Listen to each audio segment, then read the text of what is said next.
This is Person, Place, Thing. I'm Randy Cohen talking to Todd Haimes about his place, Club Expo, back in the early 90s. I'd heard about this production in London of Cabaret, and that it was terrific, and that this young director named Sam Mendes had directed it.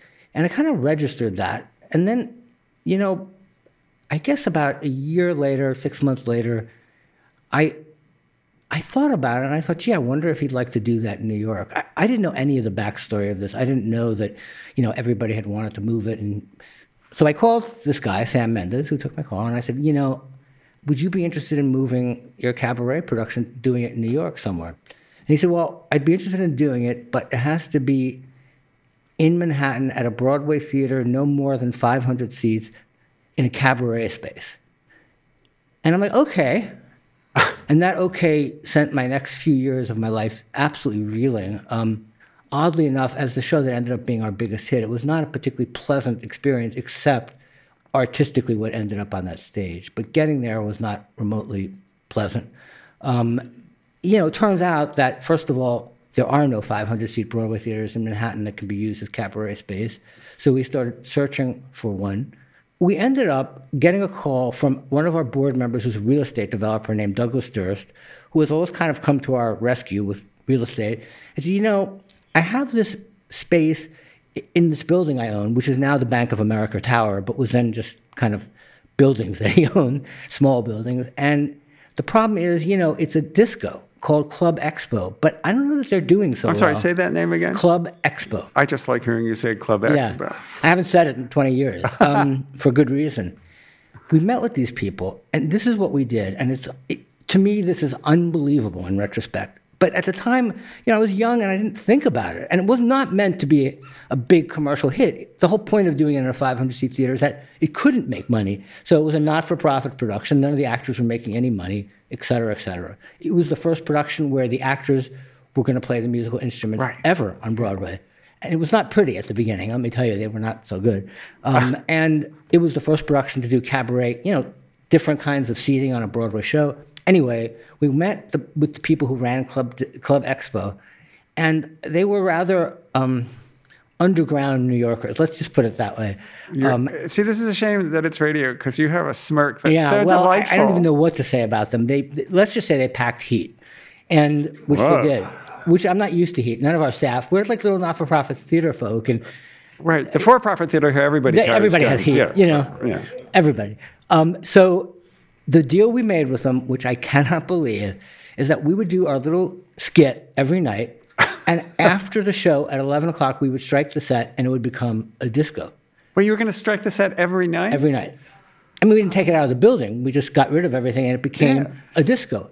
And we said, well, we want to call it the Kit Kat Club because it's the name in cabaret of the nightclub. And they said, okay, we'll change our name to the Kit Kat Club. Figuring, I guess, they'd get more business, which they probably did. So every night, that would happen, and I would walk out of the building, and I would see like 500 people lined up at 11:30 at night to come into this disco. And it was like a world. I never went to a disco at 1 in the morning. It was just like a world in New York I didn't know. It was not a harmonious situation. And then, not because of the striking of the set, but because they weren't theater folk. To say it's an understatement of the year.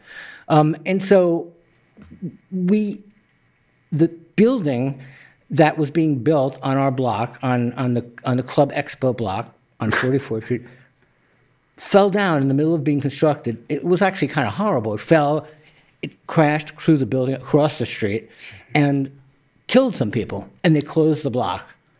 This one block in New York was closed, and the city told us, we don't know when it's going to reopen. It was a big disaster in the city. Most people didn't know about us, but it was a big disaster for the city. And so I got this call from Douglas Durst, same guy, saying, you know, I know you're in a bind. I think Studio 54 may need a tenant. I said, well, we looked at Studio 54. They were going to do some big commercial film thing. He said, I think they're having trouble. And we went to Studio 54, which was completely empty, no seats, no anything, no stage. And they said, well, yeah, we had this thing fall apart, and it was a different day in real estate. It was much less expensive. And we made a deal with Studio 54, and one weekend, we built a duplicate set of the show We started again at Club Expo. We told them we were going to leave because by that point we were already doing Studio 54 and the show was a hit. So we thought, well, maybe it'll run if we go to a bigger theater. And they were not happy about us leaving. It was not pleasant, and the lives were threatened. It was like bad. But in spite of that, we decided we were going to go to Studio 50. We didn't know what we were doing. We built the same set that was playing across the street for Studio 54. We finished it. And one weekend, we literally had the cast walk across the street onto the same set in a different building. And 4 days later, we started at Studio 54, where it ran for 6 years, and made the money that allowed us to buy Studio 54. None of that was remotely thought of in advance. And it was, as I said, getting to that Studio 54 opening was a thoroughly unpleasant experience and a transcendent artistic one. Do you think a theater's history matters in the sense that can you feel it in some way? Does it affect what goes on there, or is it? Oh my God, yes. I mean, Studio 50. Talk about.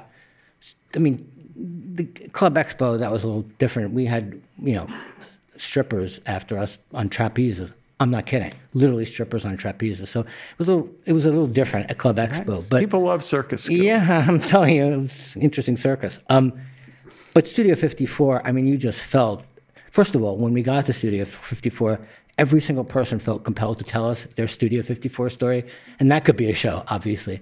This is a show about drugs and sex, right? And drugs and sex. Yeah. And they showed us where they had what they had. And where they great. This is great. So that, but it's very site-specific. It is. But the thing about Studio 54 is that it's a theater that, and we purposely kept it kind of the way it was, and which is slightly kind of distressed. Modern eyes, but distressed still. And the theater does have a point of view. Most Broadway theaters are interchangeable. Most of them are beautiful, but you don't remember if you've been at the Belasco or the Longacre or this or that. When you've been at Studio 54. And the theater has, like, doing certain productions there, like Cabaret meant to be there, Assassins meant to be there. It's not really the theater where you do Pajama Game. I mean, you can do it, but it doesn't feel like it's this old Gothic place, And, so yes, and that theater really has, you feel the history. You really do. We'll take a moment. We'll be right back.